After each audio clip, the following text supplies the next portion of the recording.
Hi, folks. Hope you're doing well. You can see the time and the date. There's no point me giving that to you again. You can see it at the bottom of the screen.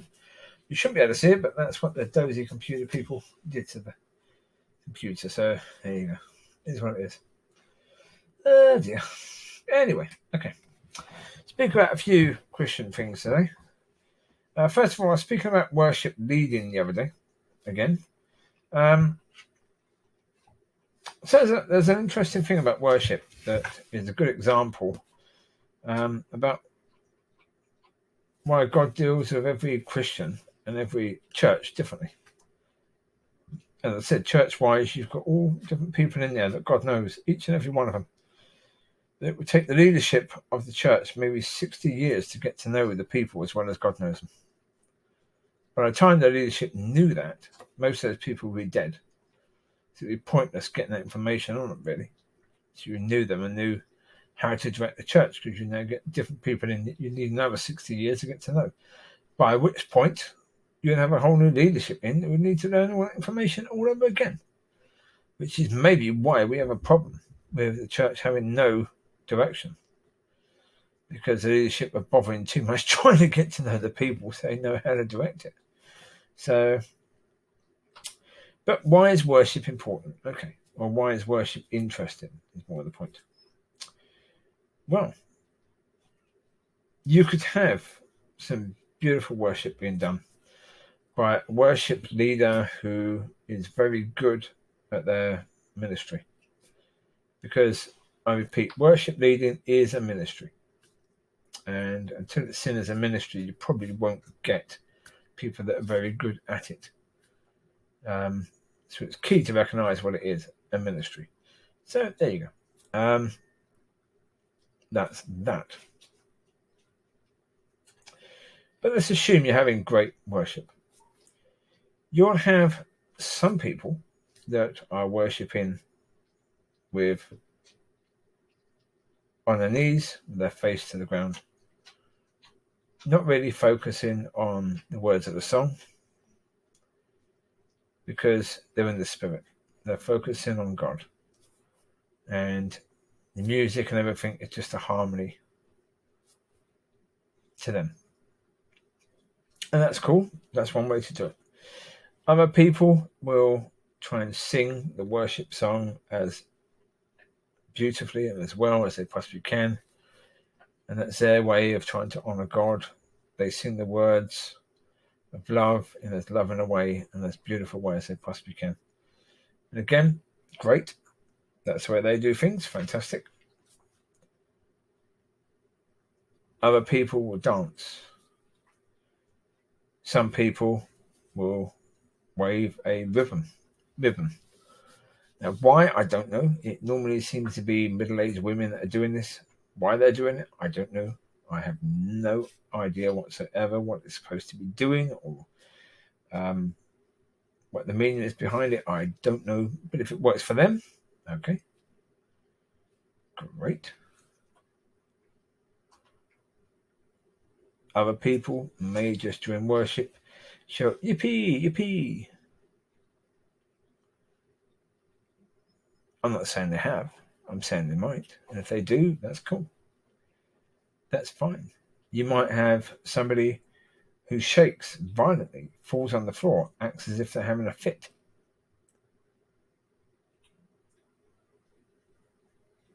Again, that's fine.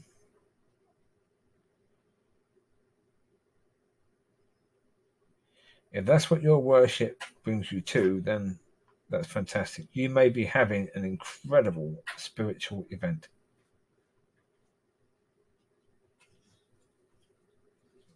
When you come to, we'll ask you. We'll find out. Other people may dance in a weird way, meaning that some people there are feeling embarrassed for them. Oh, that happens, doesn't it? Where you get the more, well, let's put it bluntly, you get Karens in the church as well. And Karens are the ones that like to point out how this person is doing something that they should be embarrassed by. That you feel embarrassed for them. Well, again, who cares? Who cares? Be embarrassed for yourself. The fact that you're trying to point out what someone else is doing just because you don't agree with it, just because you don't like it, it doesn't mean that God doesn't love it. God may love that dance. If that's the way that person expresses their love for God, fantastic. You go do it. Go dance. Teach us all to do the same.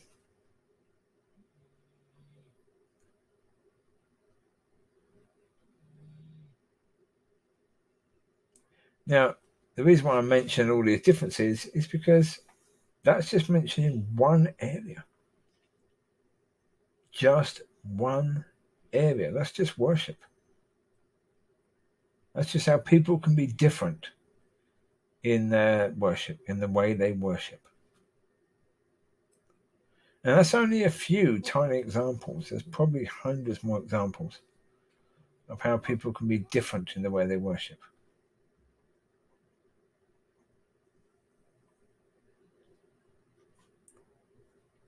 And each and every way can be as beautiful as another. Certainly to the people themselves who are worshipping.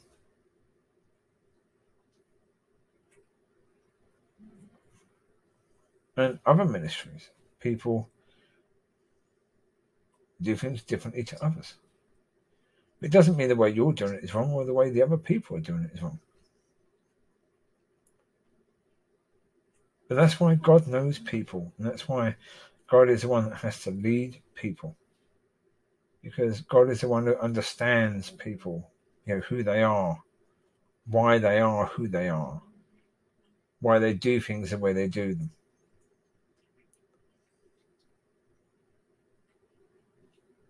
And how to get the best out of them. Only God knows that.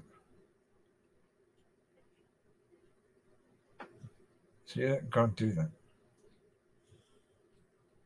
Because God is the only one who can do that. You let God do what he wants to do with the people. They're his people.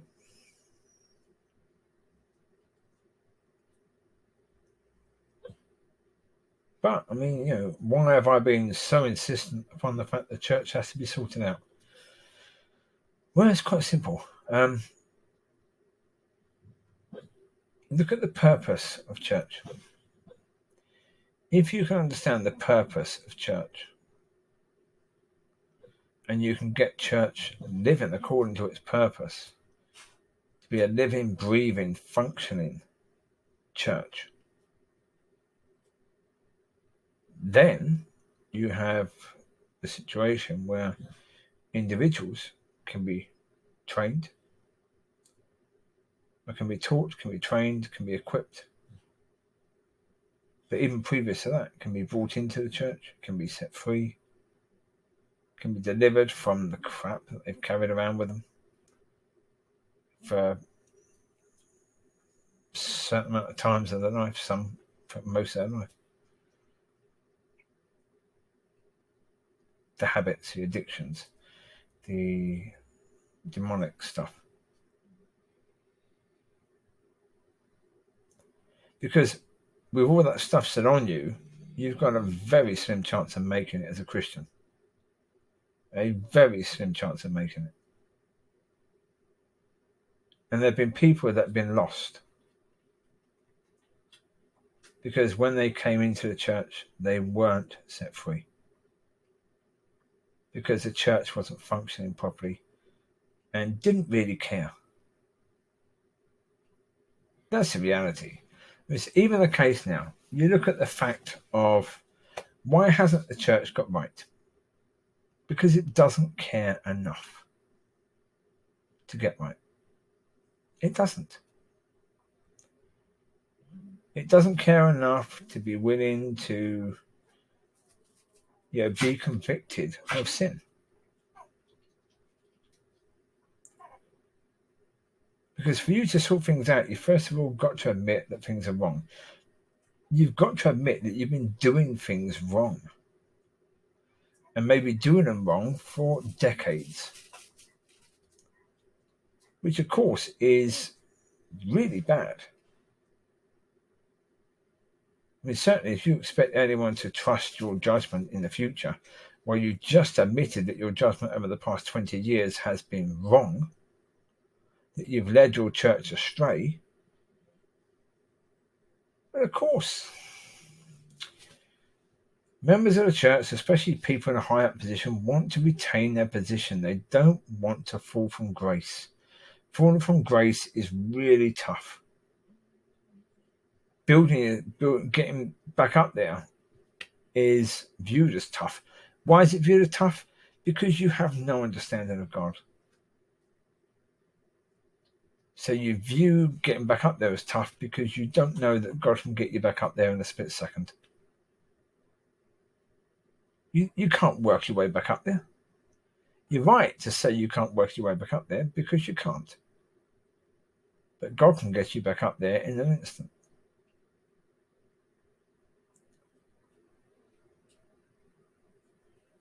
But it's that fall from grace.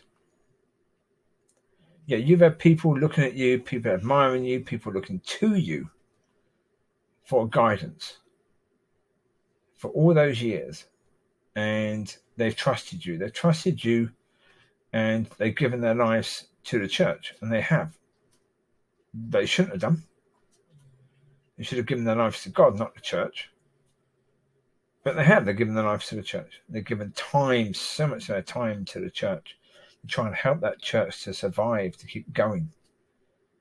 Now, after 20 years, you're going to say to them, yeah, I've held you back over the last 20 years.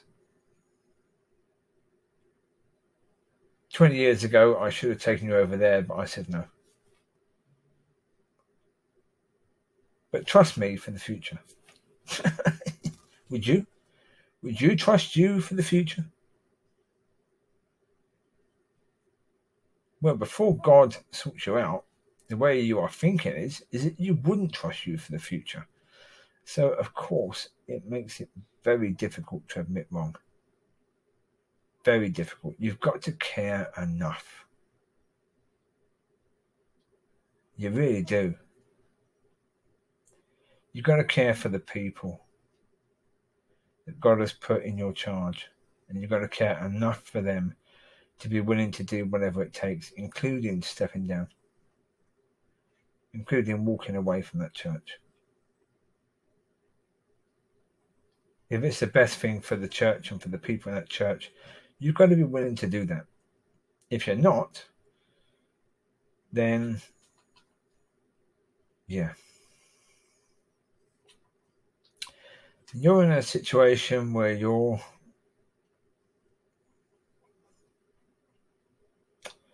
going to have some tough days ahead. You're going to be convicted of your sin and your attitude. You're going to be convicted of the fact that you put yourself and your future way ahead of the people that you're supposed to be taking care of.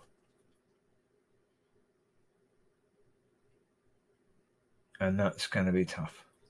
You're going to have to face it. You're going to have to deal with it. That's reality. But the purpose of the church is to do all those things. It's to bring in the captives, set the captives free, then teach them, train them, equip them, send them out, bring in new captives, set them free, plant new churches to do the same.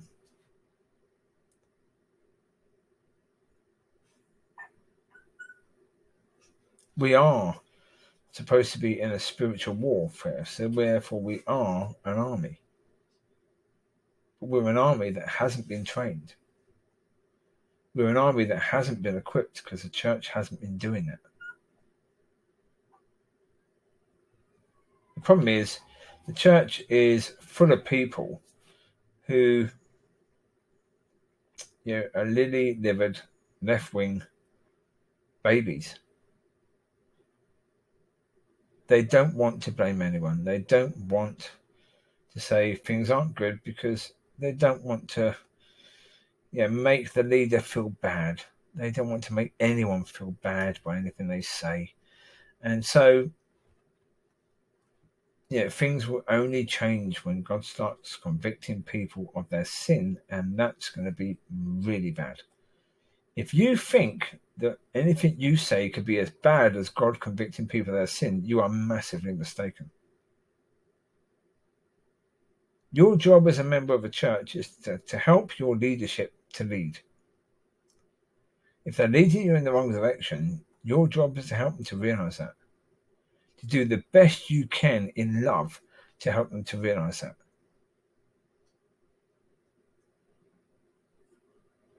Every church that has failed has not just failed because of the leadership, it's failed because of every single member in that church has allowed it to fail.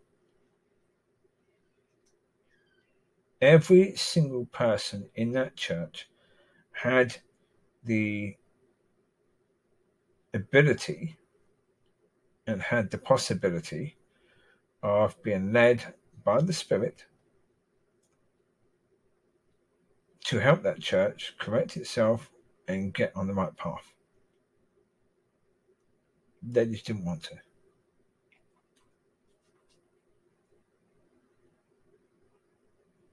Because you can't live the way that most Christians live, including me, and be guided by the Spirit of God to the degree that the church can be turned around. You've got to be prepared to be living according to God's will and God's ways.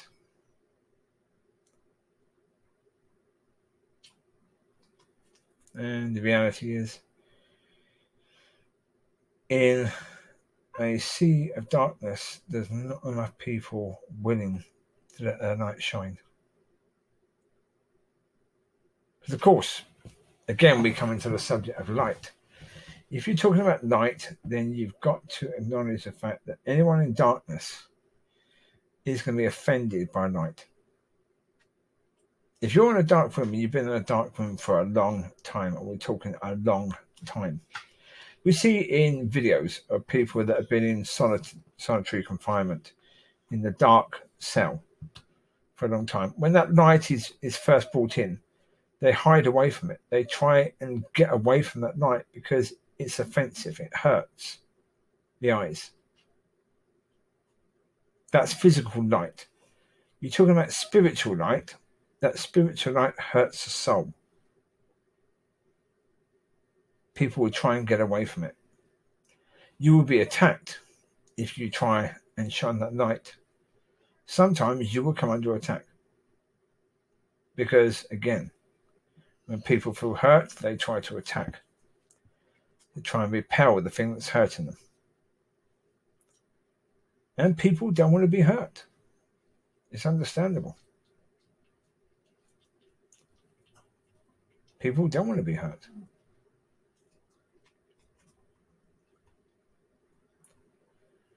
But that's the situation that we're in. And things are going to change, but they're only going to change through people changing.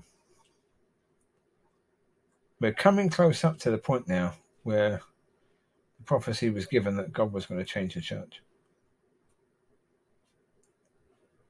Now, for God to change the church, he's got to start changing people and prepare them for coming in and molding the church, not the church, but the churches around, into what God wants those churches to be. So that those churches can start to be a blessing to the people, not only the people that are in there, but the people in the surrounding area.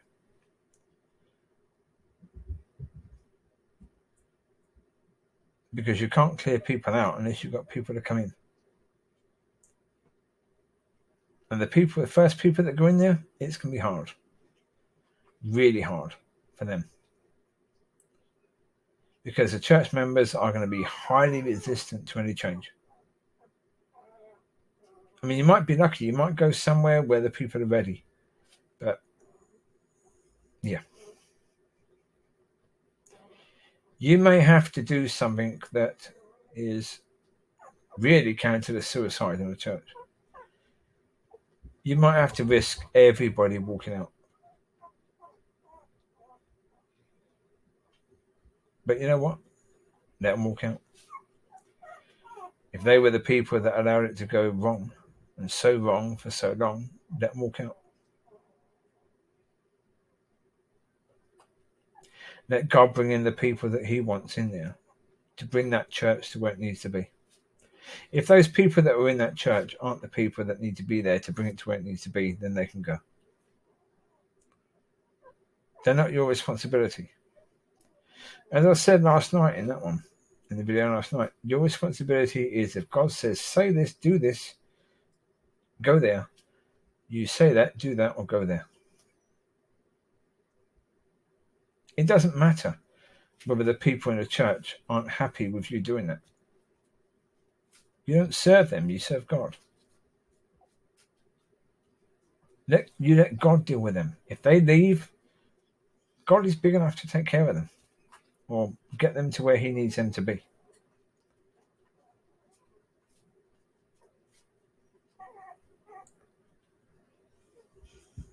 In the end, don't worry about people. God is more than capable of dealing with the people. We all have people in our life that, with friends or, family or whatever, that those people would never accept you ministering to them.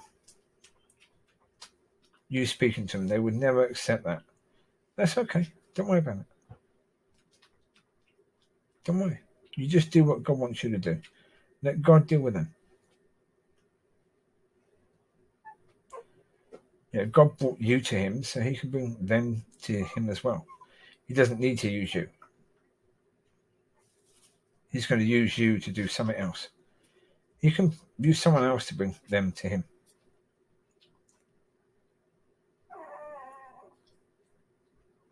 You just do what God wants you to do, because then you'll be an example to those people of God working, which is the best thing you can do for them.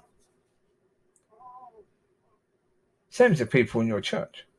If you are the leader, brought in as a leader in a church, and you want to do things God's way, and God has told you to do things a certain way, just do things God's way. Live according to how God wants you to live. And when God starts blessing you and working in your life, you are then the example that the people need to see for them to then do things God's way.